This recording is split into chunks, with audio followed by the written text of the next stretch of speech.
বিভিন্ন স্থানত গ'লে ছাত্ৰ ছাত্ৰীসকলে ADREৰ পৰীক্ষাসমূহ কেতিয়াও অনুষ্ঠিত হ'ব সেই বিষয়েও মোক প্ৰশ্ন কৰে।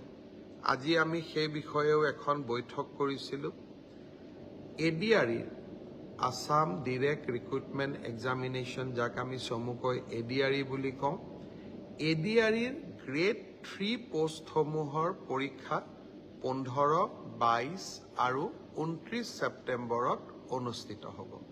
মই আকৌ এবাৰ কৈছোঁ যে গ্ৰেড 3 পোষ্টসমূহৰ বাবে ইণ্টাৰভিউ 15, 22 আৰু 29 ছেপ্টেম্বৰত অনুষ্ঠিত হ'ব। এই পৰীক্ষা এইবাৰ লোকসেৱা আয়োগে পতা পৰীক্ষাৰ আৰ্হিত হ'ব।